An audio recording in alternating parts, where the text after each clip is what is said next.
Pécsi Tudományegyetem ifjúság útjai épületét Zichy Gyula pécsi püspök építette jezsuita kollégium számára a 20. század elején. Zichy Gyula a korszak kiemelkedő egyházi személyisége volt, akinek a nevéhez nyomda alapítása, katolikus napilap indítása, új templomok építtetése kötődik, illetve az 1920-as évek elején egyházi épületek átengedésével sokat tett a püspök azért, hogy a Pozsonyból Pécsre helyezett Erzsébet Tudományegyetem megfelelő körülmények közt kezdhesse meg a működését. A püspök 1908-ban vette tervbe, hogy egy internátust létesít, amelynek a vezetésére a jezsuitákat igyekezett megszerezni.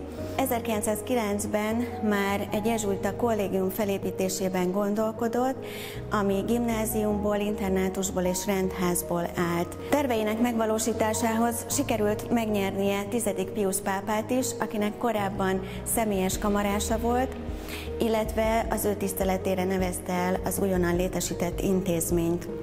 A jezsuita gimnázium 1912-ben egy belvárosi bérház épületében kezdte meg a működését. A jezsuita kollégium terveit Pirch Andor pécsi építész készítette, a kivitelezés 1913 nyarán kezdődött.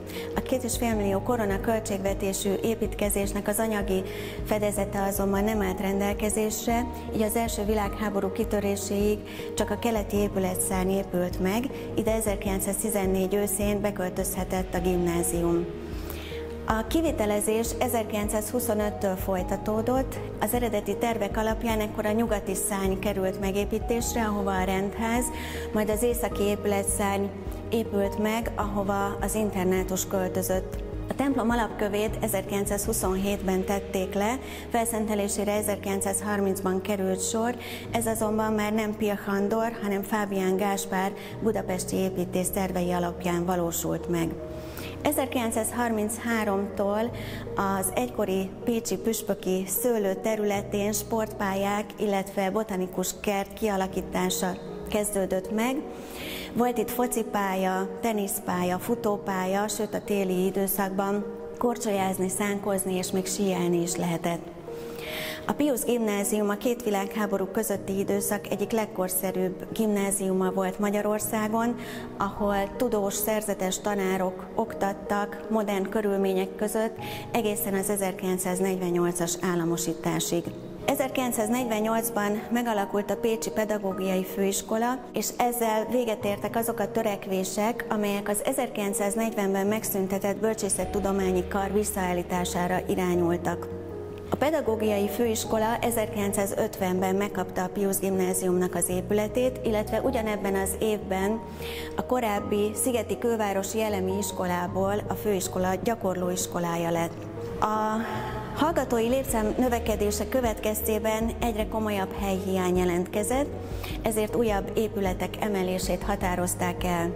1962-ben került átadásra a mai D-épület, de ez eredetileg kollégium funkcióját töltötte be, 272 fő számára biztosítva elhelyezést. 1963-ban adták át a B-épületet, amely 16 tantermes általános iskolának készült, 1971-ben pedig a nyugati épületszárny lezárásaként a C-épület is elkészült. Az 1970-es évek második felében az Őz utcában felépült egy új 16 tantermes általános iskola, és ez lehetővé tette a B-épületnek a felszabadítását. Ugyanekkor kezdődött meg a kollégium építése a Jakab-hegyi úton, ez a 600 fős kollégium pedig lehetővé tette azt, hogy a főépületben működő A-kollégiumot kitelepítsék.